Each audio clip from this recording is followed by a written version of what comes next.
रात 11 बजे शिव ने जब अपनी कार फैक्ट्री से निकाली तो सड़क से काफी पानी उतर चुका था। काफी देर बरसने के बाद आकाश से बादलों ने अपना धरना समाप्त कर दिया था। शिव को ये वैसे ही लग रहा था जैसे 3 दिन पहले फैक्ट्री के मजदूरों ने हड़ताल कर दी थी। जम गए थे गेट के आगे और लगे नारे लगाने। चेतावनी थी कि बाबू लोगों को निकलने नहीं देंगे, नहीं निकलने दिया। फैक्ट्री का चौकीदार गाड़ी पर कपड़ा लगा रहा था। शिव ने शीशा खोलकर पूछा, बहादुर सुना तुम भी थी हड़ताल में? बहादुर ने सुना और हाथ जोड़कर खड़ा हो गया। बाबू, रहना तो उन सभी के साथ ही है। शिव मुस्कुरा दिया। बाबू लोग यानी शिव अग्रवाल। फैक्ट्री में मालिक और मालिक के बेटों के लिए यही नाम प्रचलित है। शिव को याद है जब कामगारों ने हड़ताल की घोषणा की तो उसने किसी काम से अमेरिका गए अपने पापा को सारी जानकारी दी। पापा बोले कोई नहीं, कुछ दिन इन्हें गालियां निकालने दो, ना तो इन्हें कहीं जाना है और ना हमें। शिव ने पूछना, अच्छा बट पापा? पापा ने कहा, क्या पापा, कुछ नहीं होना, रहो कुछ देर, अब सब कुछ तो है मां।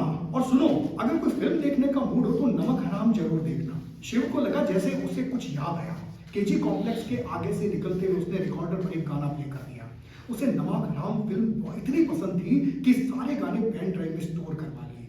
गाना दिए जलते हैं शुरू हो गया। मन ही मन अपने पापा के नाम एक थैंक्स भेजते हुए शिव स्टीयरिंग पर अंगुलियां थिरकाने लगा। जाने कितनी बार उसने ये फिल्म देखी थी और पापा से कहा भी था, ऐसा लगता है कि यह फिल्म मुझे पूरी तरह से बदल देगी। पापा ने कहा था, हाँ, अमिताभ बच्चन की लाइफ भी इस फिल्म ने बदल दी थी। अमिताभ ने ऋषिकेश मुखर्जी को कहा था कि एक आनंद और दे दो ऋषिका। बाद में ऋषिकेश मुखर्जी ने नमक हराम में उसे मौका दिया। यह सब सुनाते हुए पापा एक्साइटेड हो जाते। वे कहते, इसके बाद अमिताभ ने कभी पीछे मुड़कर नहीं देखा। और शिव को पता होता कि पापा अब क्या क्या कहेंगे। किसी भी तरीके से उनकी बातों के बीच में एक बार अमिताभ बच्चन का आना जरूरी होता था और जब वो आ जाता तो फिर कुछ भी नहीं रहता। सोचते सोचते शिव मुस्कुराने लगा। जैसा पापा ने कहा वैसा ही हुआ था। बीते दिन शाम को फैक्ट्री के कामगारों ने हड़ताल वापस ले ली। मैनेजर और कामगारों के बीच चली वार्ता का यही नतीजा था। नारे बंद हो चुके थे और कामगार खुश थे। शिव को बुलाया गया। भूख हड़ताल कर रहे कामगारों को जूस पिलाने के लिए शिव आया तो उसकी जय जयकार गूंज उठी। शिव ने देखा केजी कॉम्प्लेक्स से निकलते ही गंदे पानी का तालाब बीचों बीच बना है। चकरा गया एक बार शिव। उसे लगा इस पानी में कार फंस गई तो संकट हो जाएगा। एक बार चाहा कि कार को वापस घुमा ले, लेकिन सामने से आती एक कार ने उसका हौसला बढ़ा दिया। कार पानी से उतरी और सामने से निकल गई। शिव ने भी ऐसा ही किया। कार बरसाती पानी को चीरते हुए निकल गई और कुछ ही देर में सड़क पर आ गई। सड़क पर खड़े पानी से निकालना किसी आजमाइश से कम नहीं था। कार किसी गड्ढे में धंस भी सकती थी, लेकिन ऐसा हुआ नहीं। गाड़ी के इस पार से उस पार होने में ज्यादा समय नहीं लगा। पानी से निकलकर गाड़ी फिर से साफ सड़क पर दौड़ने लगी। पहला गाना खत्म हो चुका था और दूसरा मैं शायर बदनाम शुरू हो चुका था। कार रानी बाजार पुलिया चढ़ रही थी। शिव को लगा जैसे गला सूख रहा है। उसके पास ही पड़ी कोल्ड ड्रिंक की बोतल खोली और गला तर कर लिया। पीबीएम अस्पताल के आगे से निकलते हुए शिव ने मन ही मन कहा, Prince Vijay Singh memorial hospital. PBM के आगे से कार मेजर पूर्ण सिंह सर्किल से म्यूजियम की ओर घूम गई और कुछ ही देर में म्यूजियम सर्कल भी क्रॉस कर चुकी थी। गाने में खोया शिव अपनी धुन में ही निकल रहा था। पन्नालाल बारूपाल स्टेच्यू के आगे उसे ब्रेक लगाना पड़ा। सामने एक युवती खड़ी थी लिफ्ट के लिए। यह अघोषित बस स्टैंड था। जयपुर जोधपुर से आने वाली गाड़ियों की अधिकांश सवारियां इसी म्यूजियम सर्कल पर खाली हो जाती थी। बीकानेर तक आने वाली अधिकांश रोडवेज और प्राइवेट बसों में इसके बाद ड्राइवर कंडक्टर ही सफर करते। शिव ने जैसे ही कार रोकी, युवती ने कार के शीशे के बाहर से इशारा करते हुए लिफ्ट मांगी। चढ़ती रात, सुहाना मौसम, युवती जो खुद लिफ्ट मांगे। शिव उसे देखते ही रोमांच से भर उठा। उसने तुरंत ही कार का गेट खोला और दूसरे पल युवती बैठ चुकी थी। एक बैग था उसके पास जिसे बैठने के बाद पीछे फेंक दिया। बैग फेंकते हुए पीछे देखा, शीशे से कुछ ऑटो वाले खड़े नजर आ रहे थे। युवती ने उन्हें बाय बाय करने के अंदाज में हाथ हिलाया और बोला, करणी नगर के 150 रुपये चाहिए थे, पोल पड़ी है, 70 से भी चूके। क्या हुआ? शिव ने पूछा। कुछ नहीं जी, डीडवाना से आ रही हूँ। सोचा दीनदयाल सर्किल पर ऑटो नहीं मिलेंगे, यही उतर जाती हूँ। ऑटो वाले की तो रेट ही बढ़ गई। सोचा होगा ठगी करने का अच्छा मौका है। अच्छा हुआ आप मिल गए। पहले वे आप कहाँ रहते हैं? जी समता नगर। शिव ने जवाब दिया। कट, मुझे भी उधर ही जाना है। इसमें पानी है? युवती ने पास पड़ी बोतल देखकर पूछा। नहीं, कोल्ड ड्रिंक और वो भी मेरा जूठा। शिव के जवाब को सुनकर उसने कहा, हाँ कंफर्म ही करना था। यह कहते हुए उसने कोल्ड ड्रिंक अलग से उतार लिया। शिव ने उसे देखा और कंधे उचकाकर फिर से सड़क पर नजर टिका दी। गाना बदल गया था। अब नदिया से दरिया, दरिया से सागर, सागर से गहरा जाम कार में गूंजने लगा। इसी दौरान युवती का फोन बजा। युवती ने कार का शीशा नीचे उतारते हुए फोन रिसीव किया और अपनी गर्दन को बाहर निकालकर बात करने लगी। हाँ, ऑटो मिल गया है, बस 10 मिनट में पहुंच जाऊंगी। नहीं नहीं, आप मत आइएगा, बारिश में कहीं बाइक स्किड हो जाएगी। यह कहते हुए उसने फोन काट दिया। शिव ने नाराजगी से उसे देखा। युवती माजरा समझ गई। सॉरी यार, हबी था, कहती लिफ्ट ली तो 17 सवाल करता, इसलिए कहना पड़ा ऑटो। इतना तो झूठ चलता है। शिव ने गियर बदला और बोला, इसीलिए शीशा उतारा? हाँ, लेकिन नहीं उतारती तो भी चलता। उसे शक नहीं होता कि मैं कार में हूं। युवती की बात सुनकर चौंका शिव और पूछा, मतलब इस तरह के गाने ऑटो वाले भी पसंद करते हैं। युवती तेजी से बोल गई। इससे भी तेज असर हुआ शिव पर। उसने यह सुनते ही कार के ब्रेक लगा दिए। दुर्गादास सर्किल की सड़क के बंद पर कार तेज आवाज करते हुए उतरी और रुक गई। शिव उसे खा जाने वाली नजरों से देख रहा था।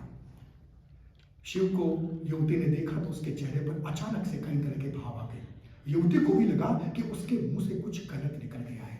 उसने जीभ को दांतों में दबा ली और आंखों को मिचमिचाते हुए कानों की बालियों को टिप से पकड़ते हुए एक अबूला सा शौर्य शिव की ओर सरका दिया।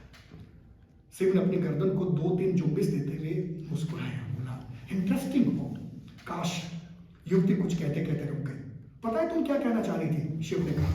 युवती ने उसकी तरफ सवालिया नजर फेंकी तो वो बोला, तुम ये कहना चाह रही थी कि काश तुम्हें भी ऐसा ही कह सकती। युवती ने सुना और खिलखिला दी। शिव भी हंसने का मौका चूकना नहीं चाहता था। शिव को हंसते देख युवती ने कहा, ऐसा नहीं है। खैर, बाय द वे आप समता नगर किधर से जाओगे? शिव ने कहा, ऑटो वाले को जैसा कहोगे वैसा ही होगा। तो फिर पहले कार स्टार्ट कीजिए सर जी। युवती ने आदेश, उलाहना और निवेदन का कॉकटेल खोला। शिव ने उसके कहने के तरीके पर फिदा होने के भाव जाहिर करते हुए युवती को देखा और कार स्टार्ट हो गई। बैक व्यू मिरर में देखा, रास्ता साफ था, कार बर्फ छोड़ चुकी थी। दोनों के बीच बातचीत का सिरा फिर से टूट चुका था। शिव चुप था, गाना चल रहा था और युवती को अपने कहे पर तनिक अफसोस। कार दीनदयाल सर्किल से वेटनरी यूनिवर्सिटी रोड पर घूमी तो युवती ने पूछा, आपको बुरा लगा? शिव ने कहा, नहीं, बहुत अच्छा लगा। आप जैसी खूबसूरत लड़की अगर साथ हो तो बुरा लगने की डिवाइस ही ऑफ कर देनी चाहिए। मैंने भी कर दी आपके बैठते ही। हाँ, वह तो पता चल ही रहा है, वरना आप कार थोड़ी रोकते। युवती ने व्यंग्य किया जैसे, लेकिन शिव समझ नहीं पाया। वो अपनी ही रॉ में बोलता गया, नहीं रोकता, डेफिनेटली नहीं रोकता। एक तो आपका कार के एकदम से सामने आ जाना और दूसरा आपका इतना। शिव ने कहा तो युवती मुंह बनाते हुए बोली, मतलब मेरा खूबसूरत होना ज्यादा काम है? नहीं, मेरा मतलब है माहौल देखकर ही चिंता हुई। ऐसा लगा कि आप जैसी खूबसूरत युवती को लिफ्ट दे ही देनी चाहिए। शिव ने बात को संभाला। मुझे तो लिफ्ट से मतलब था। युवती ने शिव की बात को अनसुना करते हुए कहा, आदमी से नहीं। शिव ने युवती को कनखियों से देखा। आदमियों का क्या, ऑटो वाले भी तो आदमी थे, लेकिन उनकी नीयत गड़बड़ लगी। वे जानबूझकर बार्गेनिंग कर रहे थे, आधी रात, बारिश और अकेली लड़की को देखकर। युवती की बात काटते हुए शिव बोला, नीयत का क्या? कार वाले सारे लोग कौन से अच्छी नीयत वाले होते हैं? इसमें भी गुंडे बैठे हो सकते हैं, आपके साथ कुछ भी कर सकते थे क्या?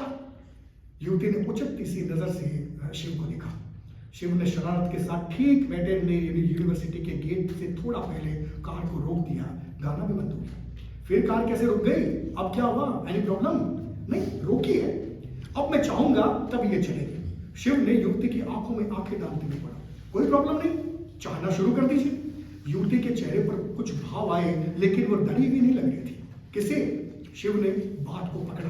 क्या किसे? युवती ने पलटकर पूछा तो हड़बड़ा गया शिव और बोला, आप ही ने तो कहा कि चाहना शुरू कर दीजिए। तो मैंने पूछा किसे चाहना शुरू करूं? अरे चाहना मतलब यह कि जब आपने बोला कि मेरे चाहने पर गाड़ी चलेगी तो मैंने कहा कि चाहना शुरू कर दीजिए। आप भी ना, अब चलाइए। युवती ने बात को स्पष्ट करते हुए अंतिम शब्द पर कुछ ज्यादा ही जोर देने की कोशिश की, लेकिन शिव उसे अपलक देख रहा था। शिव ने युवती से पूछा, मुझसे आपको मेरी बातों से डर नहीं लगता? किस बात का? युवती ने सीधा सवाल किया। आप मेरी कार में हैं, मैं आपके साथ कुछ भी कर सकता हूँ। शिव ने बाहर देखते हुए बात जारी रखी। रात, बारिश, अकेली लड़की, किसकी नीयत खराब नहीं होगी? जैसे ऑटो वालों की हुई? युवती ने पूछा। कंधे उचकाते हुए शिव ने कहा, मेरी पसंद भी तो ऑटो वालों जैसी है। युवती ने आंखों के किनारे को कुछ और कसते हुए पूछा, आपको भी रुपये चाहिए? लेकिन लगता तो नहीं, ठीक ठाक घरानेदार लगती हो, कहानी 25 लाख की है। शिव ने हिम्मत बटोरते हुए उसकी आंखों में आंखें डाली और बोला, पैसों के अलावा भी तो बहुत कुछ है आपके पास। जैसे? युवती ने अनजान बनते हुए पूछा। शिव जान चुका था कि युवती उसे उकसा रही है और सच तो यह था कि वह भी रुक नहीं पा रहा था। जाने उसके मन में क्या चल रहा था। उसने कह दिया, जैसे आप खूबसूरत हैं और अकेली। युवती ने पूछा, तो मैं आपके साथ कुछ भी कर सकता हूं? शिव बोला, क्या कुछ भी? जैसे शिव को युवती की ओर से इस सवाल का इंतजार था। वह बोला, आपके साथ एक साथ sometime, I mean you know spend sometime. उसे लग रहा था कि अंग्रेजी के शब्द जबरदस्ती आ रहे थे। युवती सिर्फ सुन रही थी। सुनते हुए युवती ने उसकी कनखियों से देखा तो वो रुका, और जब लगा कि युवती कुछ और सुनना चाहती है तो जैसे उससे भी जोश आ गया। उसने बोलना जारी रखा, और नहीं मानो तो रेप भी कर सकता हूं, मैं आपके साथ रेप कर सकता हूं। शिव ने जवाब देते हुए स्टीयरिंग पर पकड़ मजबूत बना ली। वह नहीं जानता था कि उसे यह सब कहने के लिए कौन उकसा रहा है। शायद लड़की, शायद खुद, शायद माहौल, शायद कोई नहीं। और इस बीच खिलखिलाई युवती, उसकी तमाम आशा और आशंकाओं के विपरीत युवती बार बार उसे देख रही थी और खिलखिला रही थी। उसे खिलखिलाते देख अचकचा गया शिव। अचानक युवती की खिलखिलाहट पर ब्रेक लगा। वो बोली, अच्छा ये बताओ, तुमने मुझे लिफ्ट दी तो क्या दिखा? बहुत चक्कर था शिव। उसे तुरंत जवाब नहीं सूझा। उसका अनारकली सूट, कुछ ज्यादा लंबे बाल और जाने क्या क्या, पूरा बॉडी पोस्चर घूम गया उसके सामने। युवती बोली, याद करने की जरूरत नहीं है, तुम तो ये बताओ कि क्या तुमने मेरे पैरों को देखा? नहीं तो। शिव ने तुरंत जवाब दिया, यही बात खा गए। हो सकता है मैं भूतनी हूं, कभी सुना नहीं क्या, भूतों के पंजों की जगह एड़ी और एड़ी की जगह पंजा होता है। खिलखिलाने के बाद जो चहक चेहरे पर कायम हो जाती है, ये युवती के चेहरे पर थी, और वह अपनी बात कहने के बाद शिव को देख रही थी। सन्नाटा सा छा गया शिव के चारों ओर, सुन्न सा हो गया। युवती मुस्कुरा रही थी। शिव को अचानक उसके दांत नुकीले लगने लगे, बाल बदल गए और आंखें लाल होती दिखने लगी। शिव को पता था कि उसका भ्रम है, लेकिन कांप उठा था। एसी कार में भी उसके माथे पर पसीने की बूंदें उभर आई। एक ही क्षण में उसके सामने रात के 12 बजे का समय, चौराहा आदि सारे डरावने संदर्भ नाच उठे।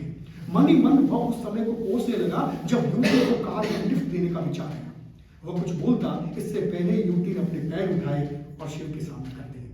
शिव ने डरते हुए पैरों को देखा। सब कुछ अपनी जगह था। पाँव में मेहंदी रची थी, पॉलिश्ड लेकिन कटे हुए नाखून और पैर में। शिव की जान में जान आई। उसने कार स्टार्ट की। गाना वही था, नदिया से दरिया। डर गए ना? युवती ने कहा तो शिव ने सिर्फ गर्दन हिलाई। युवती ने कोल्ड ड्रिंक की बोतल उसे दी तो उसने थाम ली और पी भी गया। युवती ने उसके कंधे पर हाथ रखा और बोला, सच में रेप करने वाले कहते नहीं, तुम अच्छे इंसान हो, अपनी अच्छाइयों को बनाए रखो। शिव ने उसे सवालिया निगाहों से देखा। युवती ने बोलना जारी रखा, मैं जानती हूं तुमने जो सोचा वह कह दिया। अगर कर पाते तो कहते नहीं, गाड़ी को कहीं और ले जा सकते थे। मैं तो पूरी तरह से तुम्हारी कह रही थी। क्या तुम्हारे मन में यह विचार आया? शिव ने नाम में गर्दन हिला दी। मुझे पता है, वरना कोल्ड ड्रिंक में ड्रिंक मिक्स होता नहीं था। मेरे लिए इतना काफी था। तुम्हें कैसे पता? शिव ने पूछा। पीती हूँ यार, कई बार। युवती ने बताया तो और मुस्कुराने लगी। उसने कहा, जिंदगी में बहुत सारी बातें होती है जिसे हम करते हैं, लेकिन सभी से शेयर नहीं करते। मुझे इसमें कोई बुराई नहीं लगती तो करती हूँ, खुले मन से मंजूर भी करती हूँ। फिर आपने अपने पति से झूठ क्यों बोला? शिव ने पूछा। क्योंकि मुझे पता था कि उसे ये मंजूर नहीं होता। लेकिन आपको फर्क नहीं पड़ेगा अगर जान जाओगे कि मैं ड्रिंक करती हूँ। नहीं, पहले मुझे बुरा लगा। शायद यही वजह थी कि बहुत सोच गया, शिव ने धीमे से कहा। युवती ने ठंडी सांस लेते हुए उसे देखा, लेकिन कुछ नहीं बोली। शिव ने अपनी कार की स्पीड धीमी कर दी। उसे देखता रहा एकटक। वह चाह रहा था कि उसकी युवती को जिस्म से पार देखे कि उसके अंदर क्या है। इस खूबसूरत देह के अंदर वह क्या है जो इसे देह से भी ज्यादा खूबसूरत बना रहा है। युवती को कार की स्पीड कम होना भी पता चल गया और शिव का देखना भी। वह निर्विकार अपनी सीट की पुष्ट पर से टिकाए बैठी रही, शिव की नजरों से बेपरवाह। फिर वो अलर्ट हुई और अपने बालों से क्लचर निकालकर फिर से लगाते हुए शिव को देखा और कहा, एक बात बताइए, क्या आप लिफ्ट का रूल जानते हैं? अप्रत्याशित सवाल था, इस तरह का सवाल जो कभी उसके सामने आया ही नहीं। फिर भी जाने क्यों वह एक नए रोमांच से भर उठा। उसे लगा अब यह पहचान बनाने की बात करेगी, नंबर मांगेगी। शिव यह सोच ही रहा था कि उसने युवती को कहते सुना, मैं बताती हूँ, लिफ्ट लेन देन से मुक्त होती है, बोले तो फ्री। कभी लिफ्ट के लिए पैसे चुकाए आपने? शिव कुछ नहीं बोला, अलबत्ता कार की स्पीड बढ़ने लगी। शिव की नजर सड़क पर स्थिर हो गई। गाना बदल गया था, सोनी रे सीजन या सजन बिन। युवती ने उसे देखते हुए पूछा, क्या हुआ? हाँ बहुत कुछ। शिव सड़क पर नजर टिकाए बोला।